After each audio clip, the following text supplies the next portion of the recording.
السلام عليكم ورحمة الله وبركاته.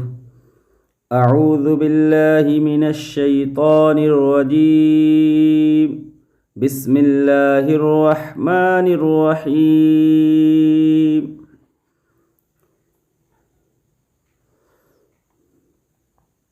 وقال لهم نبيهم إن آية ملكه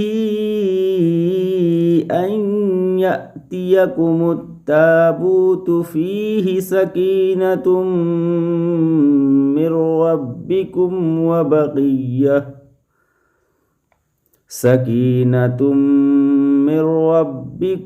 وبقية مما ترك آل موسى وآل هارون تحمله الملائكة إن في ذلك لآية لكم إن كنتم مؤمنين.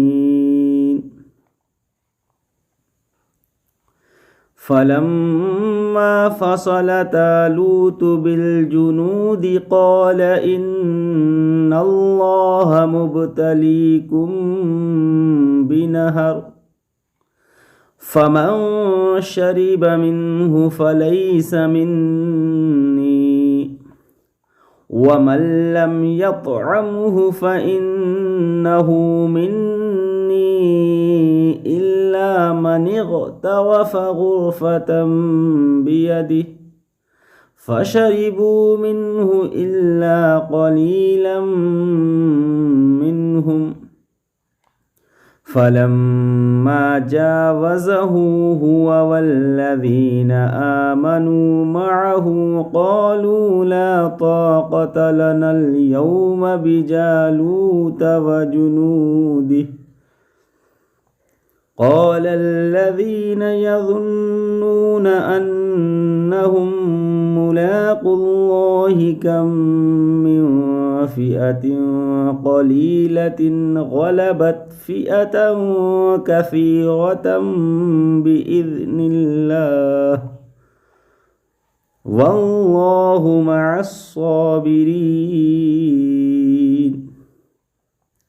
ولما برزوا لجالوت وجنوده قالوا ربنا أفرغ علينا صبرا وثبت أقدامنا وانصرنا على القوم الكافرين.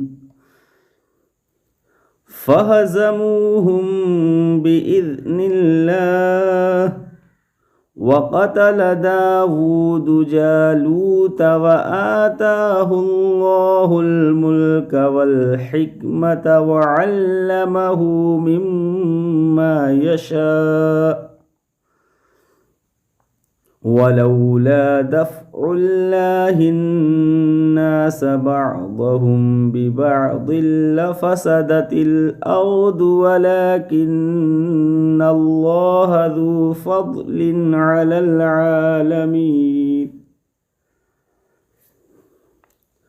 تلك آيات الله نتلوها عليك بالحق وإنك لمن المرسلين.